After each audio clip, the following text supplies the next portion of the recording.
હિરણ્યાક્ષ, હિરણ્યકશ્યપુ પ્રથમ જન્મ, પછી ત્રેતામાં રાવણ અને કુંભકર્ણ, અને દ્વાપરમાં શિશુપાલ અને દંતવક્ર, આમ 3 વખત દાનવ બન્યા. અને ભગવાને સ્વયં અવતાર લઈ લઈને એમના ઉદ્ધાર કર્યા. મૂળ તો એ દ્વારપાલ જ છે. સામે હતા, આમ તીર મારતા હતા ત્યારે ખબર જ હતી રાવણને કે આ મારો દ્વારપાલ જ છે. ભગવાનને ખબર નહીં હોય, પણ કેરેક્ટરમાં આવે એટલે એટલા માટે તો કહેવાય છે યથા નાટ્ય ધરો નટઃ મુઢ દૃશામ ન દ્રશ્યતે. ભગવાન જેવા શ્રેષ્ઠ અભિનેતા વિશ્વમાં કોઈ નથી, તમે ઓળખી ન શકો. માનસમાં પણ એવી સુંદર કથા છે. એક બાર ત્રેતાયુગ માહી શંભુ ગયે કુંભજ ઋષિ પાહી.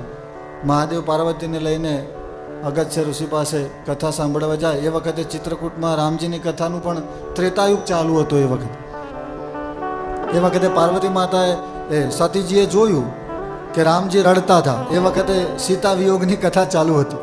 એટલે રામજી શોધતા અને રડતા, વનમાં બધાને પૂછતા, હે ખગ મૃગ, હે મધુકર શ્રેણી, તુમ દેખી સીતા મૃગ નહીં નહીં. આપે મારી સીતાજીને જોયા છે, જોયા છે. ભગવાન રડતા. એટલે આ દ્રશ્ય શિવજીએ જોયું ને એટલે શિવજી હસ્યા.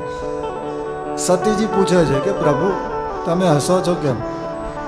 હવે એક વસ્તુ વિચારો, તમે કોઈ 2 સારામાં સારા મિત્ર હોય અને તમારો કોઈ મિત્ર રંગમંચ ઉપર અભિનય કરતો હોય અને ખૂબ શ્રેષ્ઠ અભિનય કરે અને એને જોઈને બધા રડવા લાગે, પણ આપનો મિત્ર છે, આપના અંતરંગ સખા છે, તો આપ એને જોઈને શું વિચારો છો?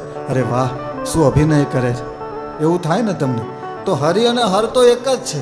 પ્રાયશ્ચિતમાં યજ્ઞમાં હેમાદ્રી આવે, એમાં હરિહર યોહો ભેદ ગણનમ પાપ છે.